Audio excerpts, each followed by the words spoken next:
നമസ്കാരം, മലയാളി വാർത്തയിലേക്ക് സ്വാഗതം. കടമെടുക്കാനുള്ള മുഖ്യമന്ത്രിയുടെ നീക്കത്തിന് വലിയ പണി വെച്ച് CAG. സംസ്ഥാനത്ത് കടം കുമിഞ്ഞുകൂടുകയാണെന്ന് CAG റിപ്പോർട്ടിൽ പറയുന്നു. സാമ്പത്തിക പ്രതിസന്ധിയിൽ ഉയർന്ന സംസ്ഥാന സർക്കാരിനെ കൂടുതൽ പ്രതിരോധത്തിലാക്കിയുള്ളതാണ് റിപ്പോർട്ട്. കിഫ്ബിയെ വെട്ടിലാക്കിക്കൊണ്ടാണ് CAG റിപ്പോർട്ട്. കിഫ്ബി വഴിയുള്ള കടമെടുപ്പ് സർക്കാരിന്റെ ബാധ്യത കൂട്ടുന്നുവെന്ന് റിപ്പോർട്ടിൽ അടിവരയിട്ട് പറയുന്നു. കിഫ്ബി വായ്പ സർക്കാരിന് ബാധ്യത അല്ലെന്ന വാദം തള്ളിയ റിപ്പോർട്ട് നിയമസഭയിൽ വെച്ചു. 2021-22 സാമ്പത്തിക വർഷത്തിലെ CAG റിപ്പോർട്ടിലാണ് കിഫ്ബിക്കെതിരെ പരാമർശമുള്ളത്. കിഫ്ബിക്ക് സ്വന്തമായി വരുമാനമില്ലെന്ന് റിപ്പോർട്ടിൽ ചൂണ്ടിക്കാട്ടുന്നു. ബജറ്റ് വഴിയുള്ള വരുമാനത്തിൽ നിന്ന് കിഫ്ബി കടം തീർക്കുന്നതിനാൽ ഒഴിഞ്ഞുമാറാനാകില്ല. പെൻഷൻ കമ്പനിയുടെ 11,206.49 കോടി കുടിശ്ശികയും സർക്കാരിന്റെ അധിക ബാധ്യതയാണ്. ബജറ്റിന് പുറത്തെ കടം വാങ്ങൽ വെളിപ്പെടുത്താതെ സർക്കാർ ഉത്തരവാദിത്വങ്ങളിൽ വെള്ളം ചേർത്തു. സാമ്പത്തിക സ്രോതസ്സിനെ നിയമസഭയുടെ നിയന്ത്രണത്തിന് അതീതമാക്കിയെന്നും CAG റിപ്പോർട്ടിൽ പറയുന്നു. സംസ്ഥാനത്ത് കടം കുമിഞ്ഞുകൂടുകയാണെന്ന് CAG റിപ്പോർട്ടിൽ വ്യക്തമാക്കുന്നുണ്ട്.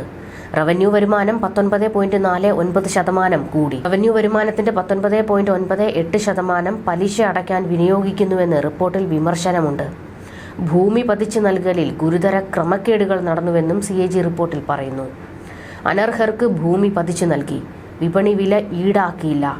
പതിച്ചു നൽകിയ ഭൂമി വാണിജ്യ ആവശ്യങ്ങൾക്ക് പോലും ഉപയോഗിച്ചുവെന്നും റിപ്പോർട്ടിലുണ്ട്.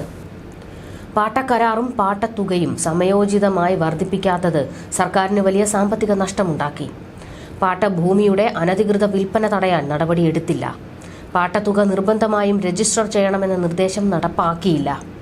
സംസ്ഥാനത്തെ 2 ക്ലബ്ബുകൾക്ക് പാട്ടത്തുക ഒഴിവാക്കിയത് 29 കോടി രൂപയുടെ നഷ്ടമുണ്ടാക്കിയെന്നും C&AG റിപ്പോർട്ടിൽ പറയുന്നു.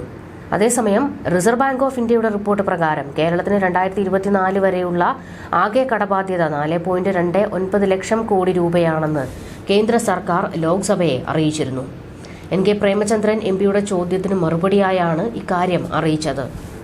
2016 കേരളത്തിന്റെ കടബാധ്യത 1.62 ലക്ഷം കോടി രൂപയായിരുന്നു.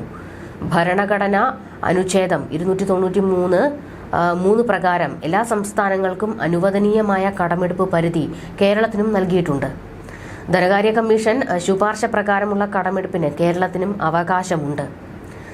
കേരളത്തിന്റെ സാമ്പത്തിക ബാധ്യത കണക്കിലെടുത്ത് കടമെടുപ്പ് പരിധി നിയമവ്യവസ്ഥയ്ക്കപ്പുറം വർദ്ധിപ്പിക്കാൻ കഴിയില്ല എന്നും ധനകാര്യ സഹമന്ത്രി പങ്കജ് ചൌധരി അറിയിച്ചു.